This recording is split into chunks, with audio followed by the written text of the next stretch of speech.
The Rich Paul rule in full effect. Ryan, I'll start with you. Obviously, as a former college athlete, what's your biggest problem with the NCAA's new agent rule? You know what's crazy is it's actually believable. It's one of the worst businesses in the world, the way that they treat what they've now called in this new rule, the athlete client. It's not an athlete client. All before, it was just a student athlete. So you should not be representing them in any form of business that comes after going to school and playing for the universities they attend. And if you look at this, this is flagrant and it's blatant in response to the way that Rich Paul, his clients, and the other athletes that he is involved in have really taken control of their careers and taken that control away from NBA owners, right? And NBA as an organization as a whole. What this has shown and what Rich Paul has shown that the same way that these owners and that the other people make their way in life through connections, through relationships, through aligning yourself with the right people and having the proper life experiences, which is the way they got rich, right? The way they got to be in meetings that other people couldn't be in, that now it's not okay because Rich Paul is doing. It's not okay because LeBron James is a part of it. And the NCAA has no right in its misguided attempts to say that they're protecting the player and protecting the student to affect the way that they do business once they leave that school. First of all, it's, LeBron tweets out the Rich Paul rule, and people are noticing, hey, some of these qualifications would preclude Rich Paul from doing it, so therefore the Rich Paul rule. But in fact, Rich Paul doesn't actually traffic in the kind of stuff that this rule addresses, right? Hey, whatever. And maybe the rule people can say with the best of intentions, right? If the intentions are pure, at least consciously or superficially. We want to protect players from, like relatives, who don't know what they're doing representing them. Although Kawhi Leonard's uncle seems to have done a very good job. My point is this. Who the hell is the NCAA to tell anyone who they can deputize to represent their interests? Of all the condescending, paternalist, but especially controlling nonsense, this is an organization that has behaved despicably, consistently through the years as it relates to their attitude toward the athletes.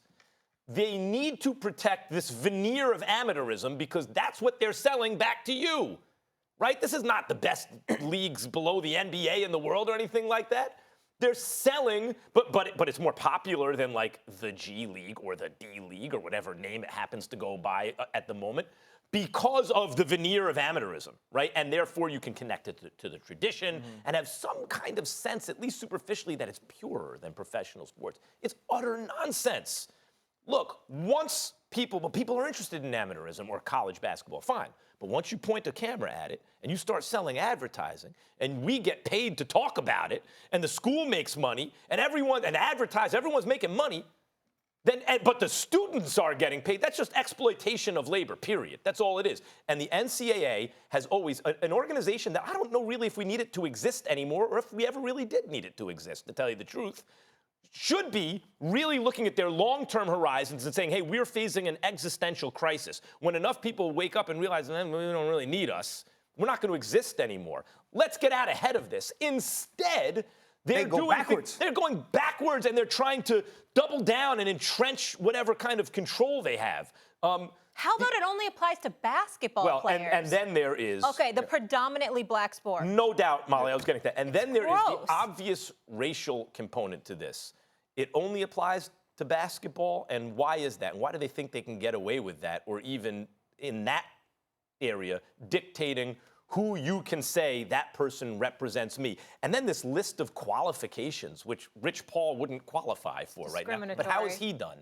Not that he traffics in what this rule covers, but if someone did who had Rich Paul's background, does that mean they wouldn't be a good representative? No. How many better representatives are there? How many more life lessons? I have a master's degree. How many more life lessons did you learn outside of school? Also, the other part of it when it comes to the racial part is not just about the people who will be represented. It's about the people representing them. It's about the way that looks. And when you go to the qualifications, it does go to the next generation of Rich Pauls, the guy that's coming up through the ranks and understands that life experiences and connections and relationships can better help me in advising these guys, in mentoring these guys, and representing these guys than going to school. And so when you see that, though, it's the NCAA trying to keep institutional control over these young men.